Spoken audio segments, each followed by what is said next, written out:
So Tuesday night was All Souls, and so in the evening on All Souls we have this Mass where we do it in the dark just by candlelight, except all up here are hundreds of candles, and you bring a candle and we bless the candle, and the candle symbolizes somebody who's died. So I had 4 candles up here for 4 people, but one of them was this priest who died this year, Father O'Sullivan. And Father O'Sullivan, I always liked him. I have to admit, he was quite grumpy. He was actually from County Cork, Ireland, and, oh, you guys knew him? Oh. Well, okay, he was grumpy. But I liked him because he was a hard worker. And he was, like when he was retired and I was a young priest, he'd drive clear to Idaho Falls just to help. He would do anything for anyone. And so at his funeral, this priest from Africa is going to give the homily. And Father O'Sullivan was a priest in Ireland, then Africa, then Idaho, you know. And the priest tells the story that when O'Sullivan was in Africa, a woman from the village was pregnant, but was having difficulty in her pregnancy, and she needed to be taken to the hospital, or she's going to lose the child. And the problem is, at that same time, a coup broke out, and there's a civil war in the city, and there's gunshot and fires going on, and so they go to Father O'Sullivan. They said, she needs to go to the city, but there's all this gunfire. And so O'Sullivan says, I'll take her. So he drives her to the hospital, and the car gets hit with several bullets, but didn't hit them. And he delivered the woman to the hospital. She had the child, and he says, and I am that child. And he became a priest. And he says, growing up with O'Sullivan in our village, and we knew he was grumpy, but he also, the people loved him because he would do anything for his people. And I like that, because that would be O'Sullivan. And O'Sullivan, his personality was that he was kind of grumpy, I have to admit, but he was very devoted to the church and God. He was also incredibly humble, where he didn't care about getting the title Monsignor or any of that, poo-foo stuff. He just wanted to serve God and his people. And I love it. So I light a candle every time I light the candle, it's for O'Sullivan, and I hope O'Sullivan blesses my priesthood. That's all that really matters. Not that the titles and the falderall and all that. Just serving God's people and God. And my theory is this, that you can be incredibly loyal to the Catholic Church and also be able to criticize it. Because that's what O'Sullivan did. He thought a lot of that stuff was silly, and he just didn't want to have any part of it. He just wanted to serve God and his people. Or when I was growing up, the bishop was Bishop Trinan, who really, in my opinion, was a saint. And he was very gentle, kind. Also, like Sullivan, very humble. Trinan, besides his clerics, he only had 2 shirts, a white t-shirt and a green t-shirt. That was his informal wear. Very humble. He was very holy. But here's the odd thing about him as a bishop, is that he didn't like all the pomp and circumstances of the Vatican thing, and he wasn't really a rules type of guy. And when any of the silliness of religion comes up, he'd always say, that's a cockeyed way of running a religion.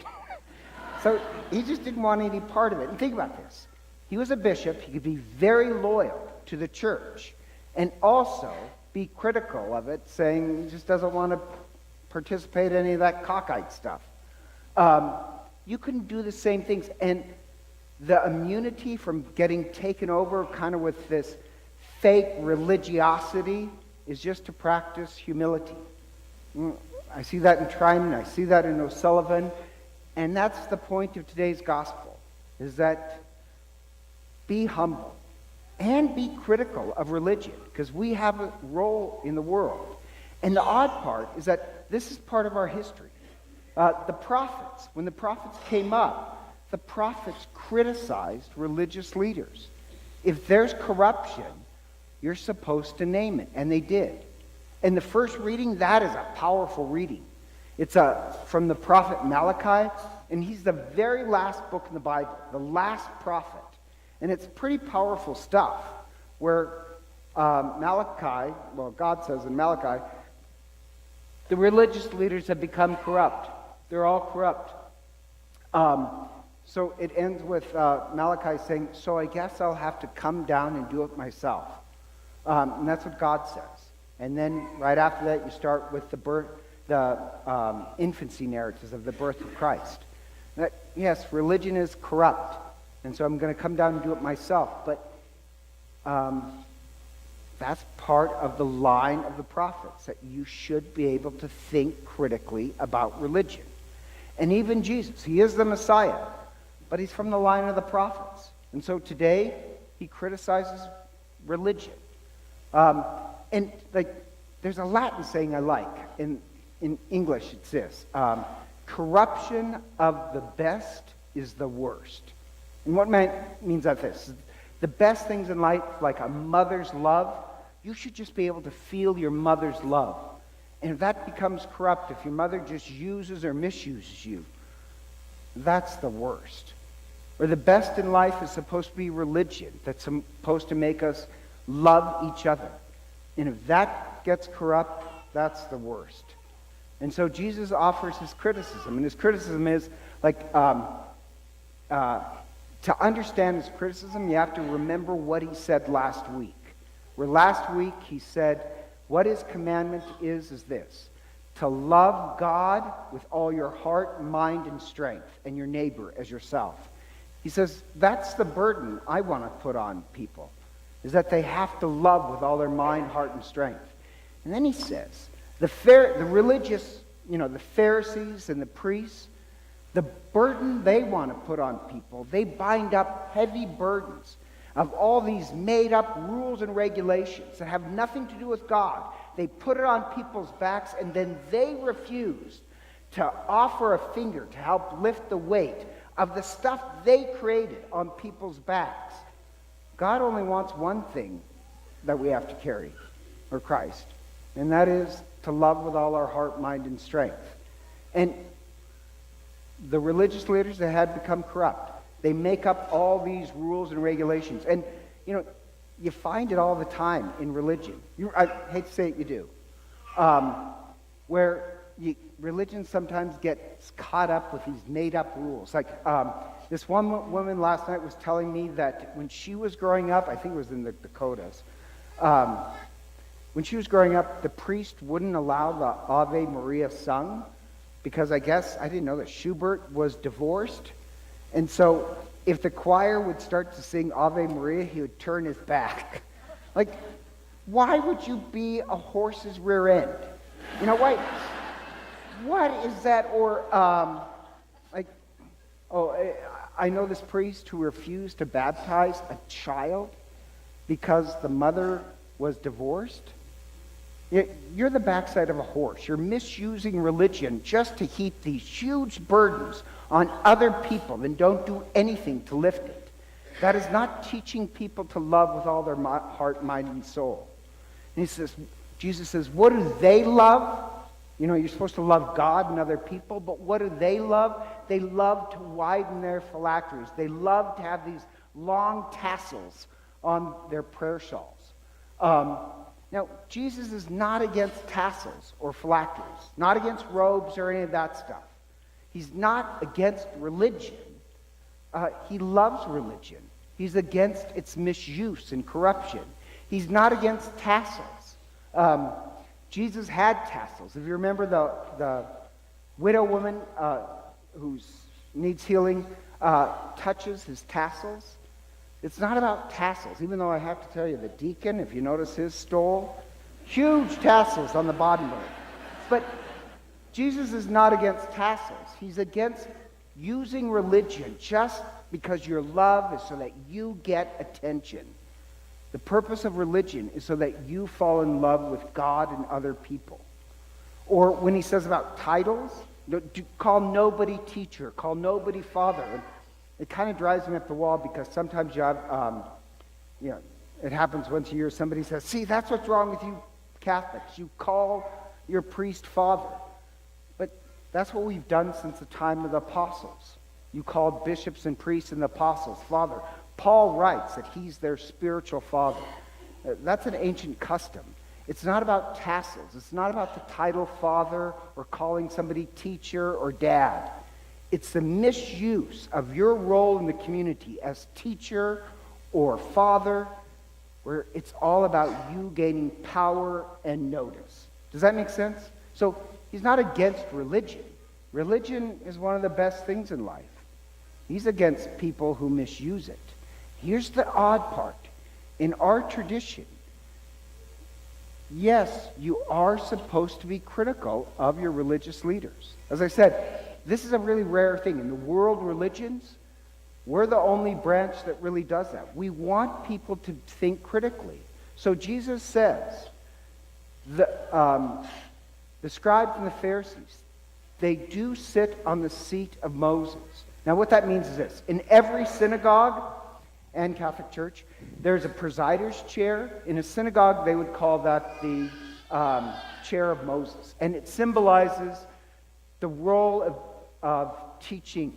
That's what it is. That's the chair of Moses. So they have that. Now that's going to be replaced when Catholicism and Judaism break apart with the chair of Peter. And so the presider's chair just symbolizes the role of teaching. So he says, yes, they do have that role. So follow them, but do not follow their example. And in the Latin is a little bit clearer, so I want to use some Latin on you. So we make this distinction in the Catholic Church between two types of authority: de jure authority and de facto authority. De facto authority is your moral authority as a good person. Like Mother Teresa had de facto authority in the Catholic Church. But she had no de jure authority. She wasn't ordained. And society works like that. Police have de jure authority. The military, our politicians, our judges, they have de jure authority. So, I'll give you an example. Let's say Darcy. She leaves Mass here, and once again, she is speeding home, and the police pull over yet again. They pull her over, and she knows the cop, and she knows the cop cheats and lies, cheats on his taxes, steals cable television. And so the cop gives her a ticket, and she knows he's a cheater, so she rips up the ticket and throws it in his face. Believe me, that day she will feel the cop's de jure authority. He may have no de facto authority as a moral person, but he has de jure authority. We believe the same thing in the Catholic Church. Yes, religious leaders have de jure authority. I can respect that even if a bishop goes bad. I can still respect the office of a bishop, but I don't have any de facto authority, respect for him. Does that make sense? So that's what Jesus is asking his church to do. Not give up on religion, because you find that sometimes religion can be corrupt. Be critical. Be critical like Father O'Sullivan and say, I want nothing to do with that silliness. Or Bishop Trinan, who out of love for the church, doesn't want to have anything to do with the silly part of religion that denigrates human beings. So yes, I'll light a candle for Father O'Sullivan, and God, pray for the times that I've been the back end of a horse, that my people can think critically and say, oh, that's ridiculous. That our role is supposed to bring light to the world. Now, Jesus, remember, the whole discussion starts with Jesus saying what he wants out of his religion is people who love with all their heart, mind, and soul God and each other. And so we come here week after week after week because Christ says he wants to start a church. And this church is supposed to be this force of love and justice in the world. We're supposed to change the world. And yes, let's think critically. Sometimes religious leaders, they become corrupt. But that shouldn't stop us from being this force of love in the world. We, like O'Sullivan, like Trinan, we can recognize the corruption and not be part of it. We want to be the force that Christ starts of love and justice in the world. And part of that is to be able to think critically. Then we can fulfill our role. And so, together, let us